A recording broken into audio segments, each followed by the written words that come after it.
اس نفس کو کمزور کرنا تھا، ہمیں روزہ دے دیا گیا۔ اس روزے سے شہوانی خیالات، غلط خیالات ٹوٹتے ہیں، آپ کے اندر روحانیت آتی ہے، آپ کی تربیت ہوتی ہے۔ یہ روزہ ایک عجیب عبادت ہے۔ ہم قرآن حدیث پڑھیں، کسی کام کا بدلہ جیسا کام ویسا بدلہ، کسی کا 10 گنا، کسی کا 70 گنا، کسی کا 200 گنا، کسی کا 700 گنا، کسی کا اس سے بھی ڈبل، طرح طرح کے ہمیں انعامات کا بیان سنایا گیا، مگر روزے کے لیے کوئی جزا نہیں بتائی۔ صاف کہہ دیا روزہ میرے لیے ہے، اس کی جزا بھی میں ہی ہوں۔ قیامت کے دن آپ کی نمازیں کم ہوں گی، آپ کے اور نیکی کے کام کم ہوں گے، کسی کے پیسے لین دین، تو آپ کو کہا جائے گا کیا تم نے فلاں کے پیسے نہیں دیے، اس کو نمازیں دو، نیکیاں دو، مگر روزہ آپ کا کوئی چھین نہیں سکتا، کیونکہ اللہ نے فرمایا روزہ میرے لیے ہے۔ یہ عبادت بندے اور رب کے درمیان آپ جتنے بیٹھے ہیں، کھا کے آئے ہیں، پی کے آئے ہیں، کسی کو نظر آ رہا ہے اونچی؟ نہیں۔ آپ کہیں میں روزے سے ہوں، دوسرا آپ کو نہیں کہہ سکتا کہ جی نہیں آپ کا روزہ نہیں ہے۔ یہ بندے اور رب کے درمیان راز، اللہ نے اس کی جزا بھی راز ہی رکھ دی۔ کتنی دوں گا، کیا دوں گا، میں خود ہوں، یہ بھی راز ہی رکھ دی۔ بندے پر انعام ہی انعام، مہربانی ہے۔ یہ روزہ ہمارا ہے، یہ کسی کو مل سکتا اونچی؟ آپ نے کسی سے قرض لیا ہوگا تو آپ کو دوسری نیکیاں دینی پڑیں گی، مگر روزہ وہ آپ کا چھین سکتا نہیں۔ روزے کی جزا سننے کے لیے یہ ایک جملہ میرا شاید آپ نے پہلے بھی سنا ہو، پھر سن لیں۔ سب عبادتوں کا صلہ جنت، مقبول ہو جائیں گی تو کیا ملے گا؟ جنت۔ ساری عبادتوں کا صلہ جنت، روزے کا صلہ خالق جنت، جنت بنانے والا رب وہ ملتا ہے۔ جو کہنا مانے اس کو انعام دیا جاتا ہے، کہنا مانے اس کو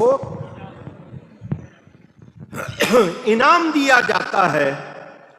عاشق کو کیا دیا جائے؟ عاشق کو کیا دیا جائے تو عاشق کو محبوب ملتا ہے۔ عاشق کو کیا ملتا ہے؟ محبوب ملتا ہے۔ تو روزے دارو سچے روزے رکھو، پیار سے رکھو، تمہیں رب ملے گا۔ روزے میں ایک اور بات ہے، جب روزہ رکھا ہے تو روزہ جتنی دیر روزہ ہے عبادت میں ہے۔ سونا بھی عبادت، کھا پی نہیں رہے، جاگنا بھی عبادت، کام کرنا بھی عبادت۔ یہ عبادت مجھے اور آپ کو ستھرا کر دیتی ہے۔ آپ مسجد میں آئے، مسجد میں آنے کے لیے وضو ضروری، مسجد میں آنے کے لیے بدن کا پاک ہونا ضروری، مسجد میں آنے کے لیے لباس کا پاک ہونا ضروری۔ تو آپ مسجد میں آنے کے قابل کب ہوئے؟ جب جسم کی میل گندگی دور کر دی۔ یہ روزہ آپ کا اندر صاف کر رہا ہے۔ آپ وضو کر کے مسجد میں آنے کے قابل ہوتے ہیں، روزہ رکھ کے اللہ کی بارگاہ میں پیش ہونے کے قابل ہوتے ہیں، وہاں صاف ستھرے ہو کر جاتے ہیں۔ ہم اللہ کے دربار کے لائق ہو جائیں تو اور کیا چاہیے۔ یہ ایک مہینہ ہے، ایک ہفتہ نہیں ہے، کیونکہ زمانے کی مدتیں کتنی ہیں؟ ہفتہ، مہینہ، سال۔ ایک ہفتہ نہیں ہے، یہ مہینہ نہیں ہے، سال نہیں، بس سال میں ایک مہینہ، مطلب مسلسل مہینے نہیں ہیں کہ جی آپ کو کہا جائے 3 مہینے ہیں، 4 مہینے، ایک مہینہ، اور وہ بھی اللہ تعالی کی عطا سے ایسا، اس میں ہر موسم آتا ہے۔ اگر سخت گرمیوں کے روزے رکھیں تو سخت سردیوں کے روزے بھی آتے ہیں. کہیں اگر 20 گھنٹے کا روزہ ہوتا ہے تو 7-8 گھنٹے کا روزہ بھی آ جاتا ہے، اور وہ انسان کے لیے کچھ مشکل نہیں. میرے دوستوں اور بزرگوں، دنیا کے درخت بڑے ہوتے ہیں، پھل چھوٹے ہوتے. درخت بڑے بڑے اور پھل اونچی. دین میں کام چھوٹے چھوٹے ہیں، اس کا ثواب بہت بڑا ہے، اس کے نتائج جو ہیں ہمیں انعام بڑے بڑے ملتے ہیں. اب اللہ تعالی کی طرف سے یہ روزے فرض کیے گئے. کس مہینے میں؟ وہ مہینہ بھی افضل، عمل اچھا ہے تو اس کا وقت بھی اچھا رکھا. اب یہ نہیں ہے کہ پاکستان میں کسی اور موسم میں، انگلینڈ میں کسی اور موسم میں، کسی اور جگہ نہیں، اس مہینے یہاں، اگلے مہینے وہاں، نہ، سب پوری دنیا میں ایک ہی مہینہ اکٹھے. یہ اجتماعیت بھی ہے. غریب ہو، امیر ہو، بادشاہ ہو، فقیر ہو، عورت ہو، مرد ہو، مسلمان ہے، سب پہ روزے اونچی فرض. لیکن آج کچھ لوگ کہتے ہیں جی نہیں، روزانہ رکھیں کوئی فرق نہیں پڑتا، پیسے دے دیں، غریبوں کی مدد کر دیں، روزہ رکھنا ضروری نہیں. جو ایسی باتیں کرنے لگ گئے ہیں ان کے لیے کوئی خیر نہیں. میرے دوستوں اور بزرگوں، آئیے کچھ باتیں آپ سے کر لوں. میں نے آپ کے سامنے بنیاد بتا دی. ہماری بدبختی، ناکامی کیوں ہوتی ہے؟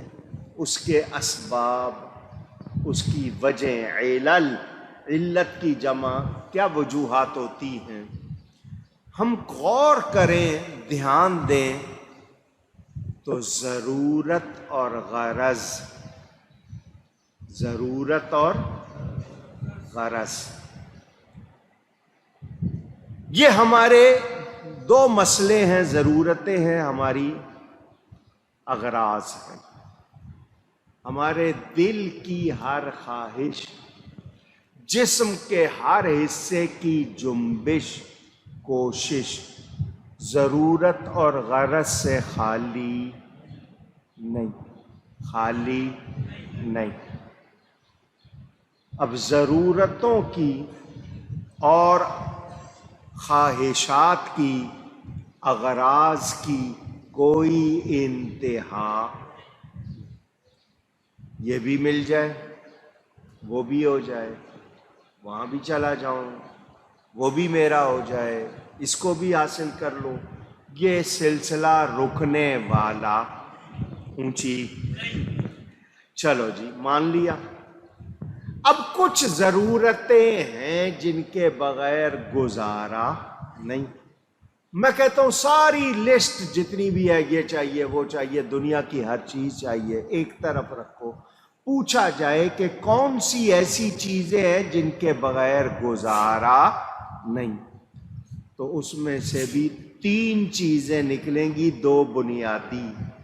پہلی چیز کھانا، دوسری چیز پینا.